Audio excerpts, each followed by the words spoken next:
o'r dorsi sefyll. Mae o'n newid ei batri newydd yn hwn. Cos mae o'n...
drwg y cael rowd. Ffrau yn yr ysgol. Wel, gyfeillion, hoffwn ddiolch i chi am ymuno gyda ni heno am y cyntaf yn y gyfres eleni o ddarlithiaeth Goffa. Heno y bu Dr Meg Elis yn traddodi darlith Goffa Enid Pearce Roberts ar ddiwylliant a hanes Cymru.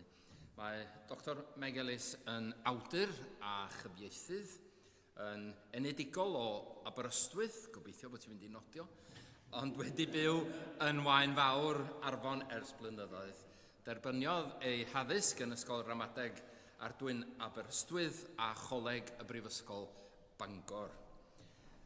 Mae wedi gwasanaethu fel aelod o Gomisiwn Litwrgaidd yr Eglwys yng Nghymru ac mae'n gyd-awdur y tywyslyfr Eglwysi Cymru 1985. Mae'n awdur cyfrol o storiau byrion a nifer o nofelau yn ei plith Carchar, i'r Gad a cyn-ddawr gaeaf a enillodd fedal Ryddiaith Eisteddfod Genedlaethol yr Hyl yn 1985. Cyfrannodd at y gyfrol Yr Apel 2023, sef hanes deiseb heddwch menywod Cymru 1923-24. Y mae ar hyn o bryd yn golygu cyfrol o waith ei mham, Mary Elis, a'r gyfraniad clerigwyr Cymraeg y 19fed a'r 14yd ganrif ar 15, a'r sefydlu'r Eisteddfod a chefnogi Cymreicdod yr Eglwys. Ac un peth a wnaeth fy nharo fi wrth i mi edrych ar dipyn o hanes Meg, fel oedden ni yn dweud gynna. I mi, mae Meg yn rhywun sydd wedi bod yn y cefndir, yn cyfieithu ac yn cadw ni mewn trefn ac yn y blaen. Ond mae'r mater bach yma wedi gwneud i mi edrych yn wahanol arni. Os rhywbeth archmygedd y ffaith yn ystod yr 80au, roedd hi'n aelod o grŵp protest yng Ngwersyll Heddwch Merched Comins Greenham. Ac oeddwn ni ddim yn gwybod, a mae'r lluniau sydd i gael ar y we o Meg yno yn cwffio i chornel, os liciwch chi, wedi gwneud i mi edrych yn dra wahanol ar y ddynas sydd yn eistedd yn y cefndir fel arfer. So, dwi ddim yn mynd i baldario, cos mae rai o'n chi wedi gwrando arno fi brygethu o blaen. Dwi'n mynd i... Yes, paidiwch yn bod fel la, Catriona. So, dwi nawr yn mynd i roi drosodd i Dr Meg Elis.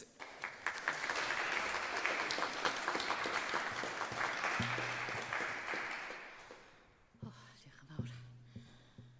Wel, pan sonis i wrth gyfaill i mi, oedd yn gydfyfyriwr nôl yn y 70au, y byswn ni'n traddodi Darlith Goffa Enid Pearce Roberts. Mi ddedodd bydd hi'n edrach i lawr yna ti. Rwan, dwi'n yn ama nad ydy Enid yn y nefolion leoedd, ond heno dwi'n gwybod yn union lle mae. Fan hyn. A fyw i mi gymryd unrhyw gam gwag gramadegol, nac ynganu unrhyw ymadrodd sydd heb fod yn gydnaws a theithio'r iaith. Mi fysa unrhyw rai o gyn-fyfyrwyr Enid yn yr adran Gymraeg yn gyfarwydd â'i seminara bora Sadwrn, 9:00 bora Sadwrn, yn ei stafell ym Mhenrallt. Dwi'n cofio un arbennig pan oedd wedi gosod ymarferiad i ni gyfieithu o'r Saesneg i'r Gymraeg. Fedrai'm cofio'r pwnc y darn, ond o'na un gair, E-S-S-A-E, ac pawb di gyfieithio fel traethawd, S-E. Be nes i? Darllen y cyd-destun, a sylweddoli mae'r gair oedd essay. O'n i'n iawn. Rydych chi'n gywir. Felly mi fedrwch feio Enid am y ffaith i mi wneud gyrfa fel cyfieithydd. Ond cyn mi fynd at destun yn Darlith i heno, mae rai mi sôn am un arall o swyddogaethau Enid Pearce Roberts. Hi oedd yn cael ei neilltuo'n diwtor i ferchad, y diwtor personol felly, i ferchad y flwyddyn gyntaf yn yr adran Gymraeg. Ac yn y flwyddyn gyntaf i fel myfyrwraig, pan bu o'n had i farw, pwy oedd yno yn y neuadd breswyl am 8:00 y bora pan ges i'r newyddion, yno yng nghynnal i anghysuroi oedd Enid. Oedd hi'n cymryd pob un o'i dyled swydda o ddifri. Wel, ydw i'n Pererin dot am bell efo testun yn Darlith i heno. Ella mod i. Byddai'n mynd yn bellach na'r adeilad yma, a'r ddinas yma, a'r esgobaeth yma. Mi ai i Lundan, i Ferthyr Tydfil, i Sir Faes Yfed ac i Lerpwl. Ond hefyd i lefydd fydda'n gyfarwydd iawn i Enid, a hefyd i wraig oedd yn gyd-fyfyrwraig efo hi, ac Aned yn yr un sir, Sir Drefaldwyn, Powys, lle ganwyd Enid Pearce Roberts, a lle ganwyd fy mam, Mary Elis. A gwaith i bywyd hi ydy sail ac yn wir sylwedd hyn o Ddarlith. Mi dreuliodd hi ddegawda yn ymchwilio i hanes clerigwyr yr Eglwys Sefydledig mewn plwyfi yng Nghymru yn y 19fed a'r 4eg ganrif ar 15. Ond na gymaint o ddeunydd yn wir, fel o dim modd i gyhoeddi o mewn un cyfrol. A deunydd di hwn dwi wedi ymdrechu i'w grynhoi a'i olygu mewn cyfrol fydd yn cael ei chyhoeddi yr hydre yma, dan y teitl a ddewisodd fy mam, sef yr enwog Bererinion, sydd wedi cael ei gymryd o'r emyn a ganwyd ar derfyn Gwasanaeth y Gosber, jyst cyn y Ddarlith yma. Canolbwyntio ar y clerigwyr hynny fy'n byw ac yn gwasanaethu yn yr hen bywys y bydd y gyfrol honno. A mi fyddaina hefyd yn taflu goleuni ar ei gyrfaoedd nhw, ond hefyd yn gobeithio taflu'r rhwyd ymhellach a sôn am rai eraill o'r amryfal gymeriadau fy'n byw ac yn gweithio yn y cyfnod yma ac am y gwaith ar enw gyflawni. Na i sôn am mi ymdrechion nhw i sefydlu cylchgrona Cymraeg, i gynnal eisteddfodau taleithiol a chymdeithasau Cymraeg. A hyn i gyd tra'n gwasanaethu i plwyfi a'i plwyfolion, a gwneud i gorau i gynnal Cymreictod yr Eglwys, yn wyneb difrawder os nad gelyniaeth agorad. Ydy'r pynciau yma mor bell a mor esoterig am y teitl y Ddarlith yn awgrymu? Styriwch am munud. Oedd y dynion yma am roed urddas a pharch i egin sefydliad y Steddfod, ac eisiau bobl ledled Cymru a thu hwnt i pharchu hi fel rhywbeth oedd yn arddangos donia'r genedl ar ei gorau. Oedden nhw am sefydlu cylchgrona a chymdeithasa, fydda'n addysgu ac yn goleuo pobl Cymru, a hynny yn Gymraeg. Manteisio ar gyfryngau newydd a denu cynulleidfaoedd newydd. Clerigwyr oedden nhw, personiad plwy, mewn plwyfi tlawd yn aml. Yn bugeilio cynulleidfaoedd oedd yn diodda caledi ac amddifadedd. I hawydd a'i uchelgais nhw oedd eu cynorthwyo nhw, i codi nhw a'i dyrchafu nhw, a rhoi iddyn nhw gyfle am addysg. Roedd y Gymraeg yn bwysig iddyn nhw. A'n nhwtha'n rhan o sefydliad Prydeinig, oedden nhw'n gweld gwerth i'r iaith ac yn mynnu bod hi'n bwysig i arweinwyr y sefydliad yng Nghymru fod yn ymwybodol o dras a thraddodiad y wlad ac i siarad yr iaith. Esoterig? Rhywbeth yn perthyn i'r oes a fi? Barnwch chi. Pwy oedden nhw? Ydyn nhw'n cyfiawnhau y teitl enwog? Os ydych chi'n ddisgybl yn Adran y Gymraeg rhywbryd, mi ddylsach fod yn gyfarwydd ar beirdd Alun, John Blackwell a Ieuan Glangerionydd, Man Feirdd ac Emynydd, a 2 berson plwy. Tasach chi di studio hanes Cymru, dibynnu yn lle, falle bysa Thomas Pearce, Carnianog, wedi dod i'ch sylw yn ymylol. Fel hanesydd, yma gweithio ysgolheigion mwy diweddar wedi hen adael i astudiaethaf o ar ôl. Digon gwir, person plwy arall oedd o. Os soniwch chi am Gwallter Mechain, W.J. Rhys Casgob, Thomas Beinon, neu holl deulu Richards dar Owen, mi gall draffaeth dwi'n meddwl i gyfiawnhau'r ansoddair enwog yn yn hoes ni. Lle mae hyd yn oed chwarter awr o enwogrwydd Andy Warhol yn medru ymddangos yn ormodol, a lle mae bod yn enwog am fod yn enwog ydy'r nod. Ond Pererinion oeddan, bob un ohonyn nhw'n i gwahanol ffyrdd. Ac os da ni yn eglwyswyr neu o pa bynnag gred a ffydd yn rhoi unrhyw bwys ar wir ystyr Pererindod, mi fyddwn yn sylweddoli na taith hawdd ydy hi. Mae dilyn llwybr Pererin yn aml yn galed ar gorff ag enaid. Mae'n hawdd colli golwg ar y nod. Felly mi welodd pob un o'r cymeriadau y byddai yn cyffwr â nhw i anawstera yn ogystal â'i llwyddiannau, ar eu teithia ac ar eu gyrfaoedd. A mae'n bwysig nodi un peth arall, pam dwi'n sôn am eu gyrfaoedd nhw, nid sôn yr ydyn ni yma am ddringo o rhys i rhys ar ysgol eglwysig, o fod yn giwrat i fod yn ficar i uchel swydd esgopion. Faint o'r gwir yma fy'n aros am flynyddoedd cyn cael bywoliaeth fydda'n talu digon i gadw corff ag enaid a theulu yn hyd. Faint fy'n geiradiad parhaol am ddegawda. O'r holl gymeriadau byddai'n ei crybwyll, un yn unig oedd yn ddyn a dipyn o fodd ganddo fo, ac agreiddodd swydd archfiac o'n hydnod. Personiad oedd y gweddill, ian gobeithio weithiau ymddyrchafiad i blwy fydda'n ei cynnal nhw'n fwy anrydeddus, dim ond i weld y fywoliaeth yn mynd i rywun oedd yn digwydd perthyn i esgob, ac yn amlach na heb rheithor y plwy Cymreig mewn enw'n unig ac yn byw mewn plwy brasach yn Lloegr. Os oedd na gwyno am nepotistiaeth, pw fedrai beio nhw. O'n i di meddwl y byswn i'n medru rhannu'r ymdriniaeth yma yn dwt dan y penawda nes i amlinellu ar y dechrau. Yr eisteddfoda, cylchrona, cymdeithasa, safle'r iaith, y gwaith yn y plwyfi.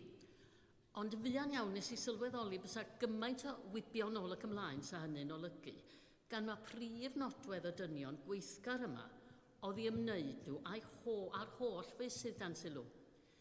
Felly dyma fynd atyn nhw fel cymeriadau. Ond gweld i bod hi'n amhosib delio efo nhw wrtha fesul un, ceisiau ddangos be oedd eu cyfraniad nhw i'r gwahanol feysydd. Yr hyn sy'n sefyll allan ar hynny oedd i ymwneud cyson a'i gilydd, wrth drefnu eisteddfoda, cynnal, cylchrona a chymdeithasa Cymreig, a gweithio dros be oedd yn agos at eu calonna nhw, fel clerigwyr o Gymru. Mi ddechreuai efo Thomas Pearce, Carnianog, Enid ym 1787 mewn ffermdy efo'r enw hyfryd Pen Caerelin yn Llanfihangel Bryn Pabian yn Sir Frycheiniog. Gobryn bod llawer yn gyfarwydd a chynnwys i orchestwaith hanes Cymru a gyhoeddwyd ym 1842, ond mae'n arwyddocaol fod John Davies yn ei orchestwaith o hanes Cymru, 1990, yn cyfeirio droion at yr hanes cyntaf hwnnw. A mae werth nodi fod y gŵr yma roedd gymaint o'i amser a'i egni i ddiogelu'r iaith Gymraeg ac i geisio dangos cyfoeth i hen lenyddiaeth i'r di-Gymraeg ac i'r Saeson i gael yn Sir Frycheiniog fagwraeth draddodiadol Gymraeg.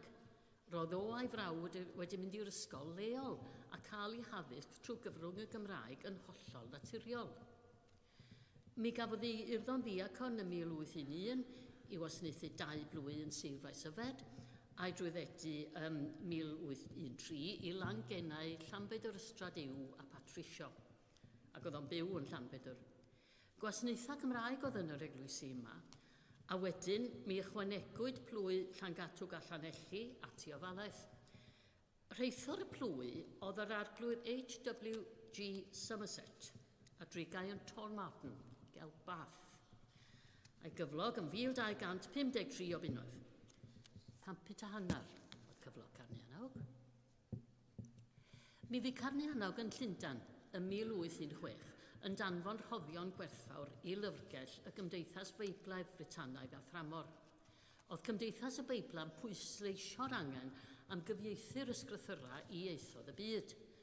Roedd Cymdeithas Genhadol Llundain newydd gael ei sefydlu, a rhwng popeth mi daniwyd dychymyg Carnianawg a mi ddaeth i'w feddwl i fynd yn Genhadwr i St Vincent, India'r Gorllewin. Doedd dim i'w gadw fo yng Nghymru wedi marw i fam, a phan glywodd o fo'r cyflog anhygoel o 460 o bunnoedd y flwyddyn ynghlwm wrth Diwylliant St Vincent, ni gafodd ei demtio i dderbyn yr ofalaeth. Doedd ei frawd John o ddim o blaid y syniad, a chrefodd arna fi yn bwyllo a gweddio am arweiniad Duw. Mi rybuddiodd o y gallsa'r hinsawdd amharu ar ei iechyd. To plunge at once into such a climate as that of the West Indies is rash and wrong. The few that return are, for the most part, emaciated and ruined in constitution. Mae gynnon ni le heddiw i ddiolch i John Pearce am argyhoeddi frawd i aros gartra. Mi sgwennodd ei reithor yr arglwydd Somerset ato fo i ddatgan ei lawenydd nad oedd am ymadal di'r cwbl. You are unambitious of the possession of a large income in an unhealthy climate, medda fo o'i balas golidog. Ta wedi talu cyflog mwy anrydeddus sydd efo hwyrach fydda Carnianawg ddim di ystyried symud. Ond Carnianawg, wrth i genwa ysgrifenna'r rhan fwyaf o lenorion y cyfnod hwnnw i'r cylchgronau'r papura, oedden nhw'n teimlo'n swyl am ryw reswm o arbel i gweithio. Roedd llawer o'r personiad yn defnyddio gwahanol ffigenwa wrth gyfrannu at gylchgron fel y gwylietydd. O gadw at yr un, roedd tuedd wedyn i'r ffigenw'n ddatblygu rhyw fath o enw barddol, a dyna ddigwyddodd yn hanes Carnianawg, na honnodd erioed fod yn fardd. Ddim dyna'r unig ffigenw a gymerodd o wrth sgwennu'r wasg, ond Carnianawg oedd yr un a lynodd wrtho fo. Mi ffurfiwyd yn Cymdeithas Cymregyddion Aberhonddu ym mis Medi 1823. Yr un mis cynhaliwyd Eisteddfod Caerfyrddin, a mi oedd Carnianawg yno, efo araith wedi pharatoi. Mi ddechreuodd trwy ofyn be oedd diben cynnal Eisteddfod, a pham y dylai neb ei chefnogi, a oedd unrhyw werth iddi hi. Yna mi olreiniodd ddeddfa a chyfansoddiad Lloegr trwy gyfreithia Cymru ac urdd y beirdd gan ddyfynnu o'r Gododdin. Mi honnodd mae beirdd Cymru a ddiogelodd y grefydd Gristnogol yn y wlad rhag cael ei disodli gan baganiaeth, ac enwodd Edmund Pearce a dros y salmain benillion hwylus i'w canu a hawdd i cofio. Rhys Pritchard yn rhoi'r ysgrythyr mewn penillion a godlau yn Canwyll y Cymru a'r dafoda'r werin. Y carola Plygain yn cael ei dysgu ar cof pan oedd y werin yn anllythrennog. Mi ath ymlaen o'r fan honno i gollfarnu'r pobl a fynnau wthio absurd and wicked policy o beidio dysgu Cymraeg i blant Cymru, a felly i hamddifadu o'r hetifeddiaeth Gristnogol a'i gadael nhw mewn anwybodaeth o iaith. Mynegodd ei obaith y de a terfyn ar hyn a rhagfarnau ffôl eraill. Diolchodd fod cynllun pendant ar droed i sefydlu Prifysgol i Gymru. Coleg Dewi Sant Llambedr o gynno fo mewn golwg, a llawenydd iddo fo oedd gweld bod y mudiad eisteddfodol yn ei gefnogi. Pwy awyr me fa o'n holi be fydd canlyniad sefydlu'r coleg hwn. Doedd y gynulleidfa yng Nghaerfyrddin wedi clywed y fath heogledd, a hynny gan giwrat dinod Llangennau. Prif waith Carnianawg, fel sonis i, ydy gyfrol drwchus hanes Cymru a chenedl y Cymru o'r cyn oesoedd hyd at farwolaeth Llywelyn ap Gruffydd, a gyhoeddwyd yn gyflawn ym 1842. Cyhoeddwyd o'r rhan gyntaf ym 1836, a dod allan yr rhanna hyd 1842. Roedd Carnianawg yn credu mewn cyhoeddi'r gwaith mewn llyfrynna hylaw, a mae gallai'r werin i fforddio ei prynu, ac i'r werin honno roedd o'n bwriadu'r llyfr yn y lle cyntaf. Mi fy'n hir ar y ffordd, heb yn ddangos yn rheolaidd, a hynny oherwydd aml ddyled swyddau eraill Carnianawg. Fe oedd o'n ficar Cwm Du ers 1825, ond dal i fyw yng Nghrig Hywel, am na myrddin oedd y ficerdy. Doedd cyflwr yr eglwys fawr gwell, a fe o'r gwario 2,000 o bunnoedd am ni. Mi achubodd Carnianawg rhoi cerrig ac arysgrifa arnyn nhw, a ddaeth i'r golwg wrth atgywirio'r eglwys. Mi oedd Carnianog adra i Gwm Tŷ o Steddfod y Fenni mis Hydref 1848. Oedd o'n ŵr claf a blinedig, a mi fe farw y flwyddyn honno yn 31 oed. Wrth sôn am y Steddfodau'n benodol, o mi gynhaliwyd rhai mewn ardalodd mawr wasgaredig a Wrecsam, Dimbych, Biwmaris, Lerpwl, Trallwng, Cafyrddin ac Aberhonddu, nid dim ond un o'r hen bererinion sy'n dŵad i'r meddwl, ond 3 gŵr, bu gymaint ynghlwm a'u cenhadaeth, fel ei bod hi'n amhosib i gwahanu. Sôn ar ydw i am Gwallter Bechain, Ifor Ceri a W.J. Rees. Mab i Gowper yn Llanfechain yn Maldwyn o Walter Davies, Gwallter Bechain, a benodwyd yn Giwrat Meifod ym 1796. Roedd ei brysurdeb o ymlynyddodd cynnar y 4eg ganrif ar 15 yn anhygoel. Roedd o'n dal 2 gyradiaeth, mi gafodd ddiwoliaeth Llanwyddelan ym 1813, lle cododd o Bersondy newydd. Wedyn mis mudodd i Blwyn Manafon, a fu o'n ficarnod yn 1837. Mi deithiodd Gymru Ben Balladyr yn ystod misoedd yr ha i lunio adroddiadau am gyflwr amaethyddiaeth yng Nghymru. Mi gyfieithodd lyfrau ar gais Esgob Llanelwy, heblaw mewn cymryd rhan mewn paratoi argraffiad newydd o'r Beibl. A fel peta hynny ddim yn ddigon, cyfansoddau awdla a threthoda meithion mewn cystadlaethau seddfodol. Fi o gan Walter Mechan ddim rhan amlwg yng ngweinyddu'r Steddfodau, ddim pwyllgorddyn mae honno fo, fel beirniad oedd o'n ymwneud ar rhan fwyaf ohonyn nhw, ac edrychid arno fel barnwr teg. A mi gyfansoddodd gerddi hirfaith fydd fuddigol mewn sawl Eisteddfod. Gweithad modd yr rhan fwyaf ohonyn nhw'n hollol anarllenadwy yn chwaith ni heddiw. Ond mi sgwennodd hefyd dreithoda ac ysgrifa hanesyddol oedd o bwys ac yn rhyfeddol am ei hysgolheictod o gofio'r cyfyniadau oedd ar unrhyw ysgolheigion yn y dyddiau hynny. Mi ddywedodd un beirniad fod tuedd i ddywedyd y cyfan am bopeth y marddoniaeth Gwallter Mechain. Disgrifiad hanesydd o ffeithiau sydd ganddo fo, ac nid disgrifiad bardd o'i weledigaeth. Y gwir ydy, mae hanesydd a hynafiaethydd oedd o yn gyntaf dim. Un o trefnyddion yr Eisteddfodau yn anad neb oedd W.J. Rees, William Jenkins Rees, a annwyd yn Llanymddyfri, ond fu'n ficar Casgob yn Sir Faes Yfed o fis Ebrill 1817, nes i farw y mis Ionawr 1855. Mae werth gweld sut y gyfrannodd y dyn rhyfeddol yma at y diddordeb yn hen lenyddiaeth y Cymru. Sut oedd o'n ffigwr blaenllaw yn yr Eisteddfodau taleithiol, yn sicr o flaen i oes, yn siarad yn ddiflewyn ar dafod yn erbyn Seisnigrwydd rhai Cymru a'r eglwys hefyd, a thrwy hyn oll yn berson gwlad cydwybodol a gweithgar. Mi benodwyd W.J. Rees yn ddeon gwlad Maelienydd Is Eithon, ac yng nghwrs i ddyled swydda, mi'n gohebu efo deon gwlad Maelienydd Uwch Eithon, John Jenkins, sy'n fwy adnabyddus fel Ifor Ceri. A pan gyfarfu'r ddau, dyma gychwyn cyfeillgarwch hynod ffrwythlon ac arwydd o cael. Un o Langoedmor ger Aberteifi o John Jenkins, ac wedi cyfnod dramor fel caplan yn y llynges, mi wnaeth gais i fod yn guras yn Llangoedmor, ond fi efo ddim yn llwyddiannus.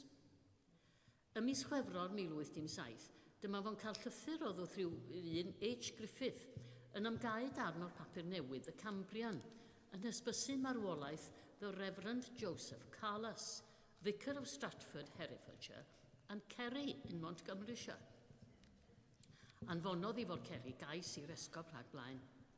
Derbyniodd y fywoliaeth, y plwy mwyaf gogleddol yn esgobaeth Tuddewi.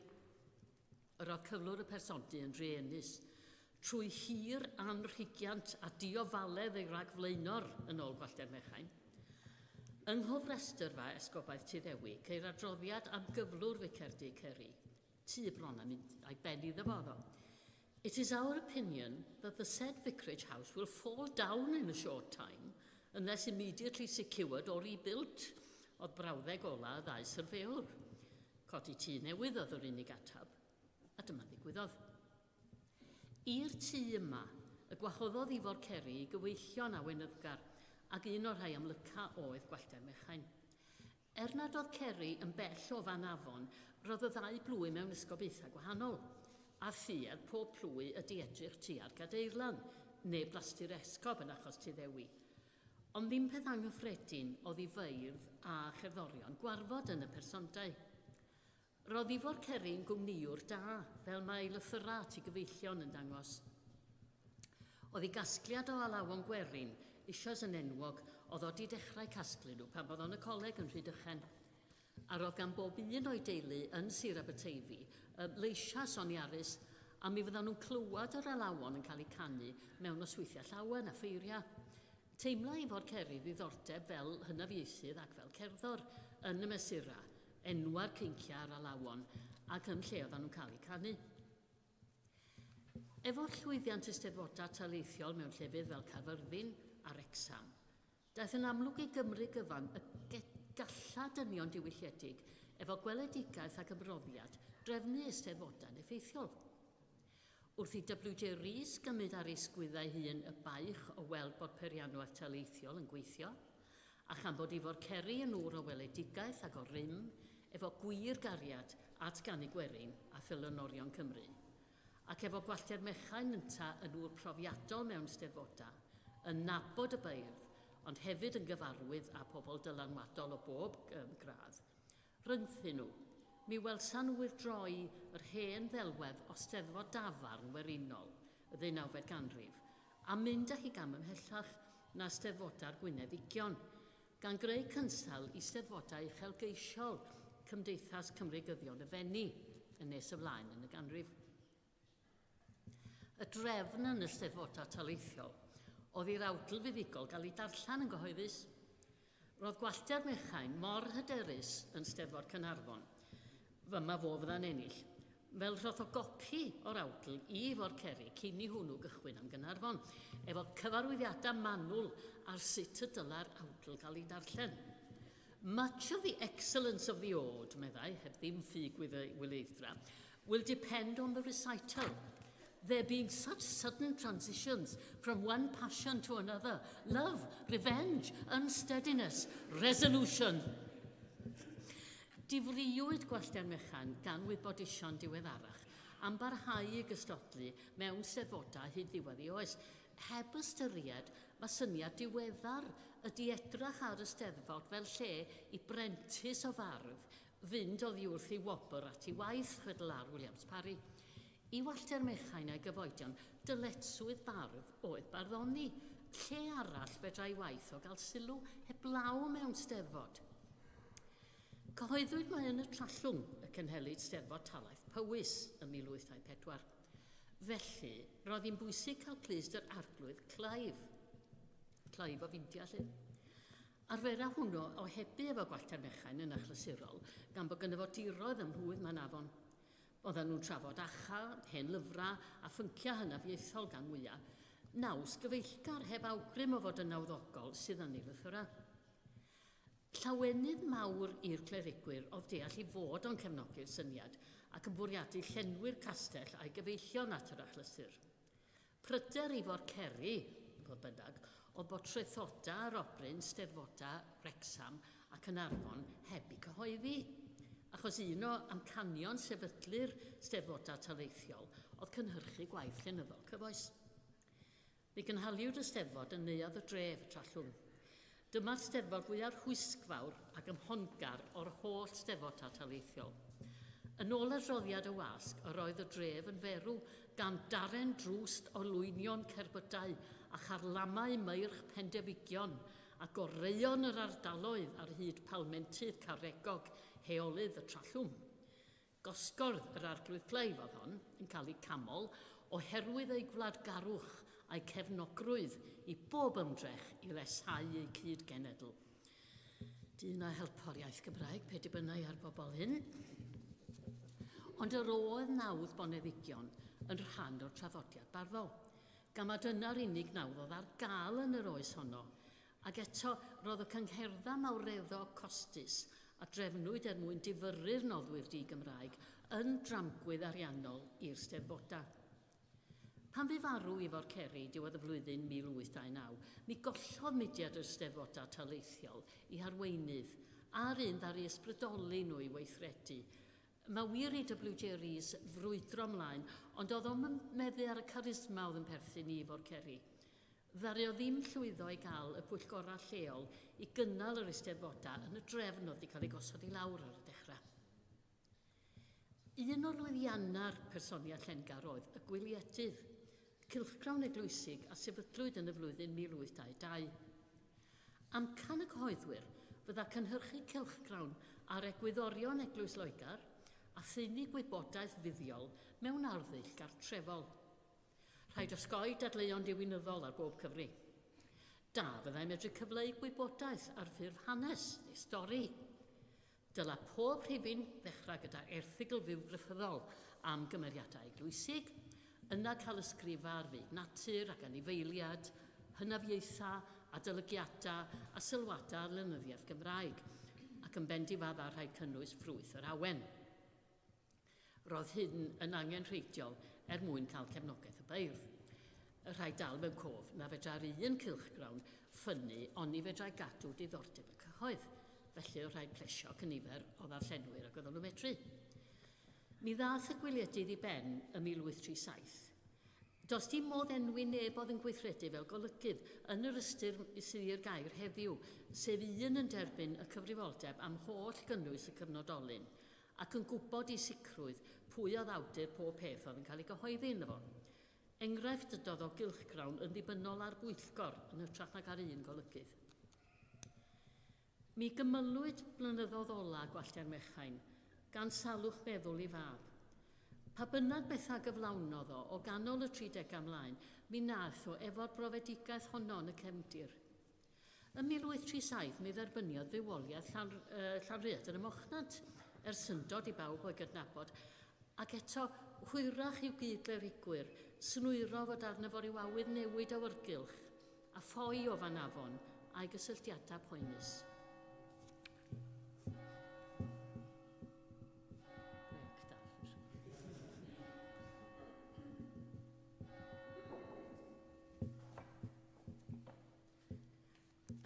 Yn llythyrau Forceri a WJRs, da ni darllen am ddechreuadau y Cambrian Society. Cymdeithas o mwy na lai yn llenwi bwlch wedi Gymdeithas y Cyfnodorion yn Llundain ddod i ben, ond i'r gymdeithas hon weithredu yng Nghymru. Roedd hyn yn angenrheidiol, meddyd mewn llythyr at i Forceri, be o rhaid i gael oedd cael some active gentleman to start the thing. Gwyddai i Forceri am yr union active gentleman. Wrth i WJRs gychwyn am Llundain ym mis Mai 1820, mi gariai bapura ac arno fo orchmynion i Forceri at Sir Watkin Williams Wyn. Oedd yn dweud mae WJRs oedd yr union ddyn allan wneud pob dim a rhoi pob cymorth i Sir Watkin. O ddarllen y llythyrau, mi all rhywun gael yr argraff mae gŵr ffyslyd gorfanwl oedd i Forceri. Ond i wofal o dros y manylion, mae'r diolch i beth aredag mor esmwyth. Ac wrth gwrs, roedd o a WJRs yn gweithio, cydweithio mewn cytgord hapus. Yn sgil hyn i gyd, mi gafwyd cwarfod yn Aberhonddu i roi cychwyn ar bethau, lle traddododd WJRs araith sylweddol y bu'n i pharatoi yn ofalus. Dechreuodd trwy ddatgan be oedd pwrpas galw'r cyfarfod, gan amlinellu prif amcanion y cymdeithasau Cambrian fel oedden nhw'n cael ei galw. Atgoffodd i'w wrandawyr am ymdrechion i cyn dada i noddi llenyddiaeth mewn gwlad mor fechan y Chymru, a'i dyled swydda hwytha i'w efelychu. Yna mi restrodd awduron cynnar Cymru a deud y collwyd llawer o'r llenyddiaeth gynnar a chadoloesol, ond rhag i hynny ddigwydd eto i bod hi'n bwysig casglu a diogelu llawysgrifa, a dyna un arall o amcanion clodwyw o gymdeithas. Mi drodd o wedyn at y rhai oedd yn gwrthwynebu dysgu'r Gymraeg, a deliodd â'i dadleuon. O iaith a dranc oddi, a'r Saesneg ar gynnydd. Rhwystro'r cynnydd a wnaeth cymdeithasau Cymraeg a llesteirio dysgu Saesneg. Un iaith oedd yn briodol i bobl o dan yr un llywodraeth. Ond mi wnaed honiadau am dranc y Gymraeg o gyfnod clawdd offa ymlaen. Eto roedd yma o hyd.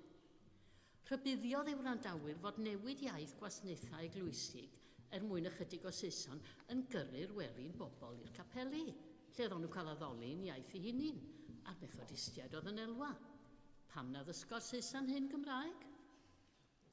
Dadl arall dros ddileu'r Gymraeg oedd bod y llysoedd barn yn gwbl Saesneg.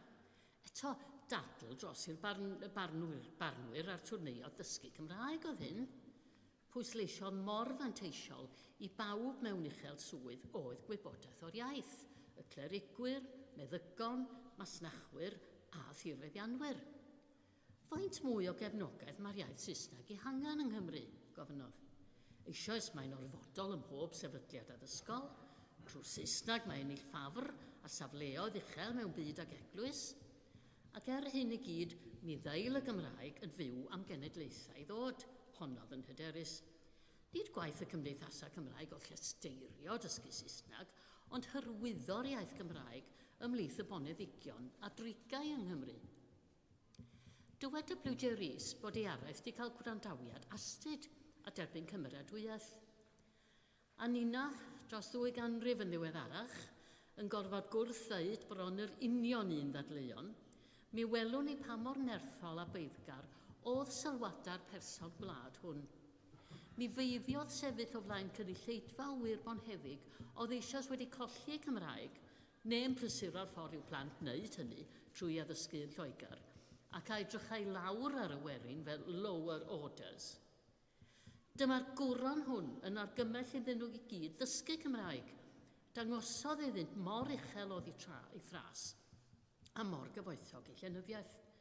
Syniad newydd sbon i'r bobl yma, ac yn wir i'r mwyafrif yn yr oes honno, oedd edrach ar yr iaith Gymraeg fel rhywbeth i ymfalchio ni ac i'w chefnogi ym mhob rhyw ffordd. Dim ond gŵr a garau i wladau ddiwylliant yn angerddol fyddai'n ddigon dewr i annych cynulleidfa fel yn Aberhonddu ym 1821 efo'r sylwadau uchod a chael ei gymeradwyo am wneud. Rhychwantodd oes Y Rhys 2 fudiad dylanwadol yn yr eglwys. Yn ei flynyddoedd cynnar roedd Hywel Harris, Daniel Rowland a William Williams yn fyw, a 2 ola yn dal yn weithgar. Yn ei flynyddoedd ola, gwelodd dylanwad mudiad Rhydychen ar yr eglwys, a chlerigwyr ifanc o Gymru fel Nicander ag Abiffel yn gwneud deunydd helaeth o'r wasg eglwysig Gymraeg. Nid ar bedau hyn. When public business interfere, I deem it my duty to forgo individual comfort, meddai yn un o'r lythyrau. Byw heb lawer o gysuron i gyfoeswyr mwy bydol y byd yn ei reithordy gwledig. Ond dewch i ni roi sylw am Enid i un o'r personiaid oedd yn bendant yn fwy cyffyrddus i fyd. Ar un olwg, mae beth annisgwl i weld enw'r archfiacon Thomas Beinon ymhlith y personiaid Llengor gychwynodd yr Eisteddfodau Taleithiol ac a fe'n amlwg yng ngweithgaredd Cymraeg yr eglwys ar ddechrau'r 4eg ganrif ar 15. Ar bapur, mae o'n edrach fel clerigwr bonheddig nodweddiadol o'r ganrif a llawer o nodweddion y dosbarth hwnnw, yn dal nifer o hyn allach i alw'n segur swyddi cyn cael ei ddyrchafu'n archfiacon, a swydd mewn enw'n unig oedd honno ers dros ganrif, y dioniad gwlad oedd yn ymgymryd adylet swydda archfiacon. Oedd dim rhaid iddo fo hyd yn oed fyw yng Ngheredigion, a ddim fodd yr unig archfiacon yn ysgobaeth Tuddewi i fyw tu allan i'w archfiaconiaeth.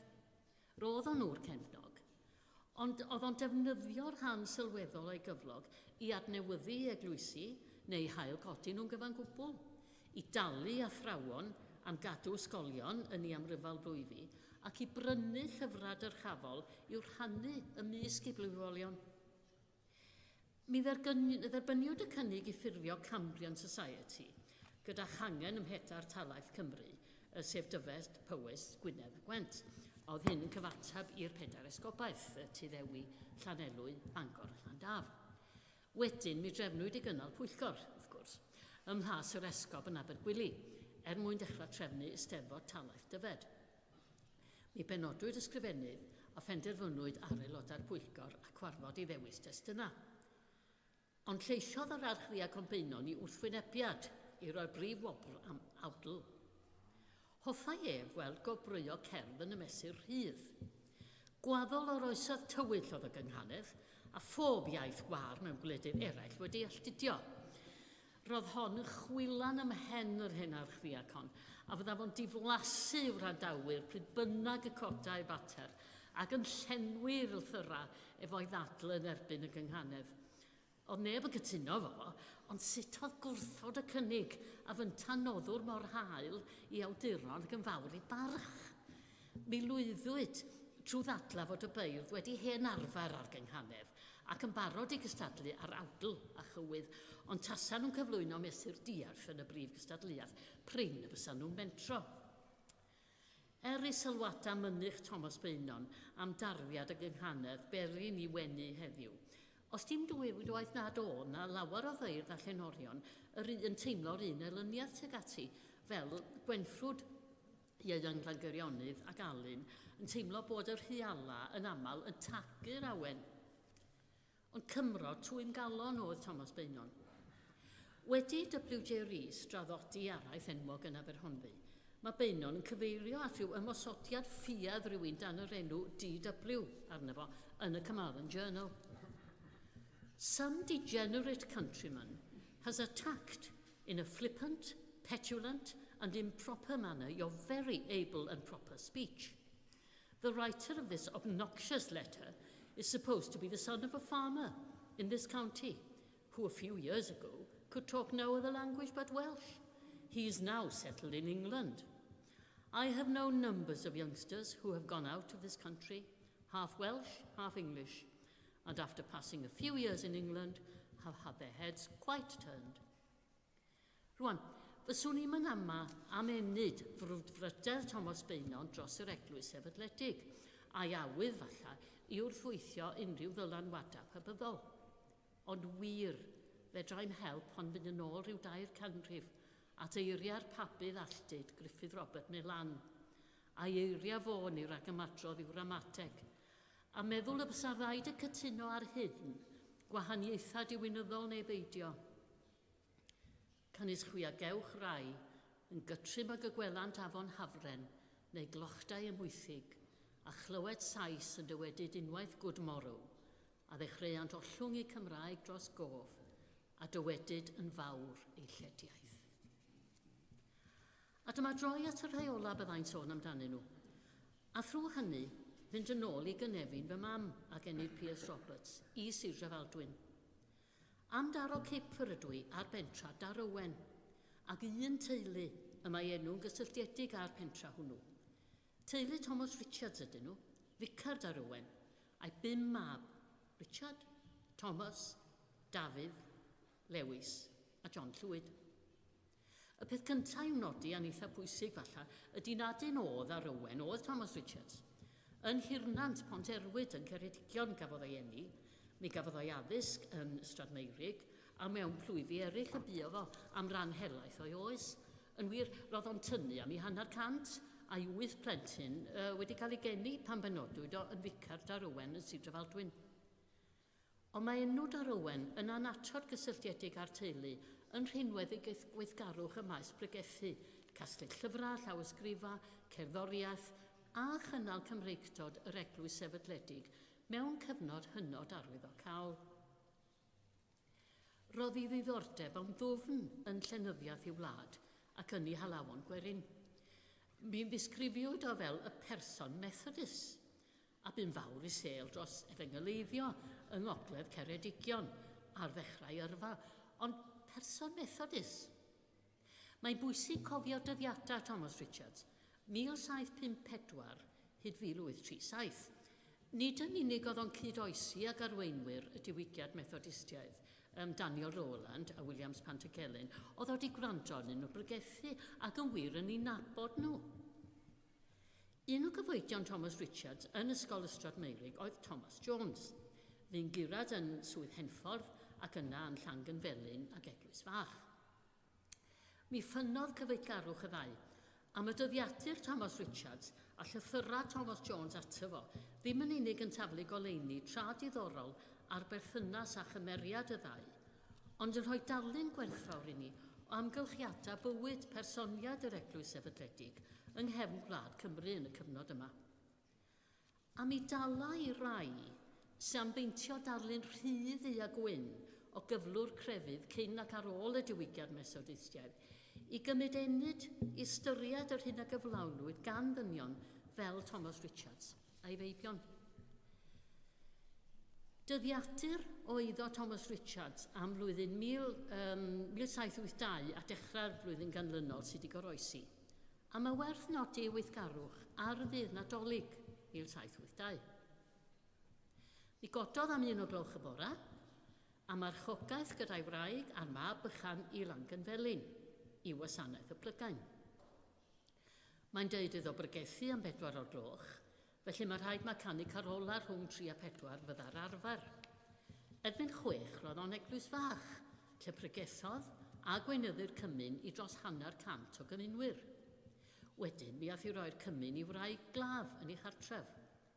Am hanner dydd pregethodd eto mewn gwasanaeth yn Llangenfelin. Daliodd Thomas Richards at yr arfer o wasanaeth Plygain cynnar iawn ar hyd i oes. Wedi'r dyddiadur ddod i ben ac yn iffig un arall, mae'n anodd dilyn gyrfa Thomas Richards nes iddo fo gael ei benodi'n gyrraedd Llan y Mawddwy. A bythes pan smudodd i Lan y Mawddwy, roedd Thomas Jones yn teimlo'n byr a nesmwyth amdano fo, am ei fod o'n gorfod byw ar gyflog mor fach. Chwarae teg iddo fo, mi ymdrechodd yn ddygyn i geisio lleddfu peth ar ei sefyllfa, a roedd o'n un o sefydlwyr y gymdeithas elusennol The Society for the Relief of Poor Pious Clergymen, a derbyniodd Thomas Richards gymorth gan y gronfa hwnnw. Serch hynny, mae llythyrau Thomas Jones yn datgelu tipyn o wahaniaeth barn ynghylch hyn yn y dyla Thomas Richards ei wneud i ddod allan o'i drobini ariannol, yn enwedig wrth i'w feibion ddwad i oed.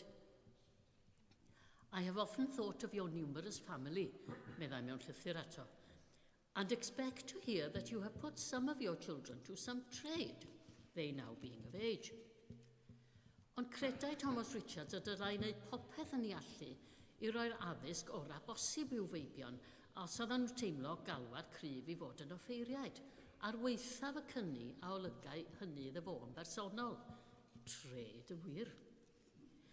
Dros 10 mlynedd yn ddiweddarach, yr oedd 3 mab hynna Thomas Richards wedi hordeinio. A dyma lythyr arall gan Thomas Jones yn Rhagfyr 1819. It must be highly gratifying to a parent's feeling to find his son such proficiency in literature after labouring under peculiar disadvantages to give them education. May they be found faithful to the vineyard of the Lord. Yn tefyd. Yn y pen draw, ordeiniwyd 5 mab Thomas Richards yn offeiriad, ac yn fwy na hynny, yn ystod ei gyfnod fel vicar Darwen, mi gododd 8 o wir ieuanc o'r plwy i fod yn offeiriaid. Mab hynna Thomas Richards Darwen oedd Richard Richards, ac yn ei ddydd mi gafodd enwogrwydd fel pregethwr efengylaidd nerthol ac oreithydd grymus. Dywedir i fod hefyd i fod o'n parchu pregethwyr yr enwada, a swydd arall oedd yn ei gadw ar fyny'r deithiau oedd bod yn ymddiriadolwr Elisena Madam Bevan, a roedd hyn yn golygu sefydlu ysgolion, a phenodi athrawon a wedyn i harolygu nhw. Bu Thomas neu Tom y mab yn rheithor Llangyniw, a roedd o'n ymddiddori yn hynt y gwyliedydd a'r eisteddfoda. Roedd ganddo fo hefyd ran flaenllaw yng nghynllun y personiad Llengar i roi addysg i ieuan Glangeirionydd. A mi gafodd ei frawd bach Lewis wedi treulio blynyddoedd fel curad yn Rhyddlan a Llanelwy i benodi i ofalaeth plwy Llangyniw.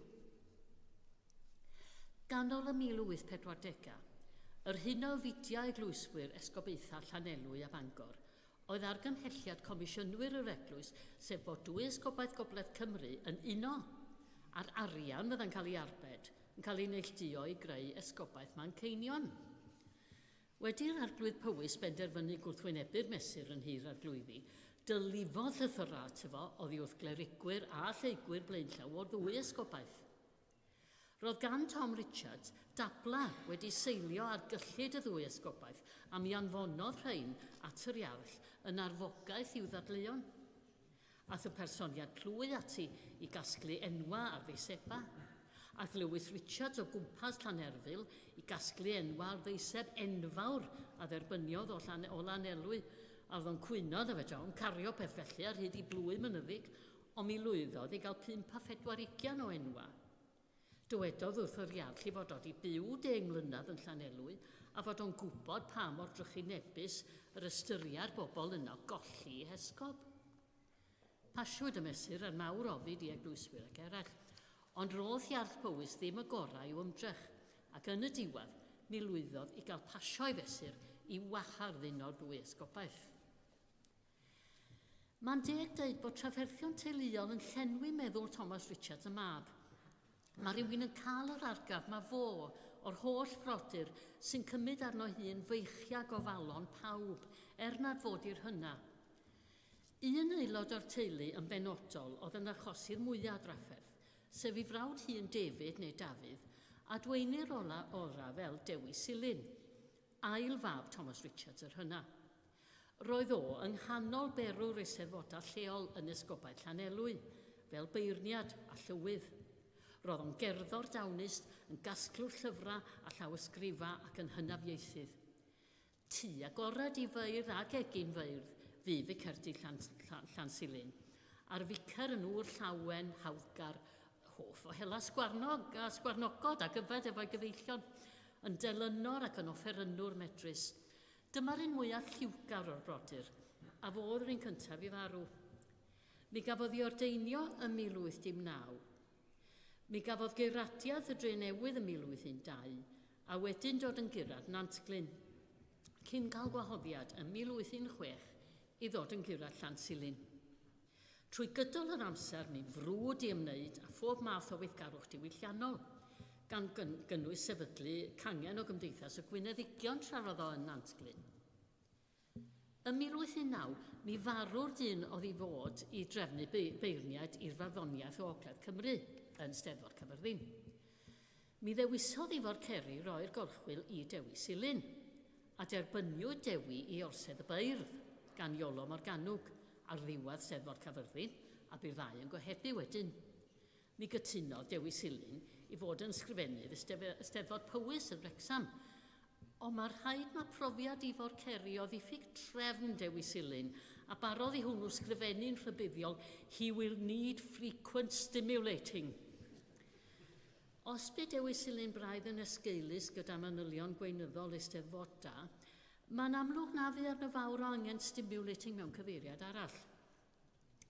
Clwsa'r hanesydd Angharad Llwyd, sibrydion am ei ymddygiad ym mis Hydref 1821, pan ddywedodd wrth i forceri mewn llythyr, "I greatly fear that good and estimable family at Darwen are in some sort of tribulation about Silin, who is giddy and thoughtless by some accounts I hear." Yn ôl safona'r oes honno, galla'r sibrydion a glwsa Angharad olygu dim mwy na fod yn yfed i ormodiad mewn steddfodau ac yn helyd mewn tai tafarna. Galla hynny'n ei dro arwain at fod yn orgyfeillgar efo merched gweini a llunio penillion iddyn nhw. A dyna asgwn y gynnen. Elinor Williams, morwyn yn y dafarn, oedd gwrthrych diddordeb a serch Dewi Silin, a phriodi fi hanes yn yr ymwythig. Testyn cerddi a chyfarchion llawen gan y beirdd a dyra i'r eithordi Llansilin oedd y briodas. Nid felly deilid ar Owen. Mae cyfeiriad yn ei llythyrad, "The late unfortunate occurrence". Ac mae Mary Richards yn fwy plaen i thafod byth wrth gyfeirio at ei chwaer yng nghyfraith newydd, i medlodes yn gwisgo fel peines. Tramgwydd Elinor, neu Elen fel y cyfeiriad Dewi Silin ati, oedd gwisgo, heb sôn am briodi, uwch law i safle mewn cymdeithas, pechod anfyddeuol yn yr oes honno. Ar wahân i'r ychydig gyfeiriadau dilornus hynny, prin y mae Elen yn cael ei chrybwyll o gwbl, ond mi aned dau o blant iddyn nhw, Elen a Thomas Cymbelw. Mae'n anodd dweud a'i dyfodiad y plant, ta salwch Dewi Silin a gyfrannodd rhywfaint at gymod rhwng y teulu, ond os dim sôn yn yr un o llythyrau am wraig Dewi Silin. Gweitha'r modd, gweithygyn a ddiechyd o, a mi fu farw ym 1826 yn 40 oed. Efo'i 4 brawd yn nodedig ym meysydd pregethu, cerddoriaeth, eisteddfota a llenyddiaeth, Mae John Llwyd Richards, y 5 plentyn, mewn peryg o gael ei roi yn y cysgod gan ei ddonia, iddo wasanaethu ym Mhlwyf Llanwddin yn ffyddlon o 1825 tan i farw ym 1854. Eith yr prinder gwybodaeth amdano fo, sy'n peri ni ystyried a fel gŵr cyffredin i gyrraeddiadau. O ran i'r yrfa, mae cyfrifon anghyflawn ar gael am ryw 5 mlynedd ac 1 dyddiadur am 1 blwyddyn. Mae o'n nodi pa wasnaetha ac yn haliwyd ar ddyn nadolig, a sylwa good plygain, 5 carols, llawer o feddwi yn nos. Ar ragfyr yr 820, Elis Tycha and the Wardens to summon the publicans. Amgylchiadau fel hyn oedd y milwrio yn erbyn parhau i gynnal gwasanaethau'r plygain trwy'r wlad. Mi fe farw John Llwyd Richards ar fawrth yr 820, 1854, wedi blynyddoedd o salwch. Cyn diwedd y ganrif, roedd yr eglwys blwy, y persondy a'r pentra i gyd dan gronfa ddŵr Llynefyrnwy. Ond nid aeth ymdrechion John Llwyd i gynnal yr efengil yn y plwyd i arffordd hwn yn ofer. Mae'r dyddiadur yn aros yn dyst i'r gwaith, y gyflawnwyd gan 1 person gwlad na freuddwydiodd erioed am ddyrchafiad. Felly hefyd am gymaint o'r dynion dwi wedi prin gyffwr ai bywydau nhw heno. Ac ydyn nhw i'w collfarnu am hynny? A'i ceisio enwogrwydd ydy nod per yr undod. Chwyliau fawr. Mae unrhyw bererin yn dilyn llwybr, yn anelu am nod, yn wneud yn amlach na heb, a chyd bererinion sy'n cyrchu am yr un fan, i bod nhw hwrach yn bersonoliaethau hollol wahanol, sy'n weithiau'n croes dynnu ac yn unigolion ffeiledig fel ydan ni gyd. Ond trwy ffydd yr ymdeithiasant, tra buont yn y byd, ac felly buont feirw gan gadw'r ffydd i gyd. Gobeithio i mi o leia fedru dangos sut y bydd garfan hon o glerigwyr yn gwlad ni gadw'r ffydd mewn cyfnod anodd a chadw'r fflaw ynghyn.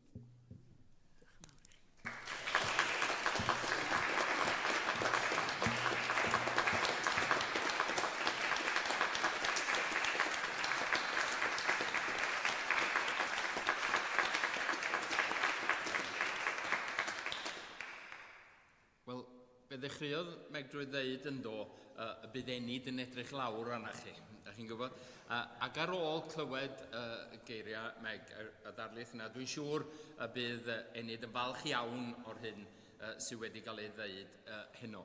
Mynd â ni ar siwrna mewn ffordd pwysigrwydd gwaith y clerigwydd yma drost blynyddoedd ac ein dyled ni mewn ffordd iddyn nhw am gadw y iaith Gymraeg yn blaenllaw ac yn fyw yn y plwyfi yma ar adegau anodd iawn. A dwi'n meddwl, i fod yn onest, fel da chi wedi ddweud, da ni bron iawn yn yr un llefydd a tyda ni ddim wedi dysgu o'r wrth hanes ynde.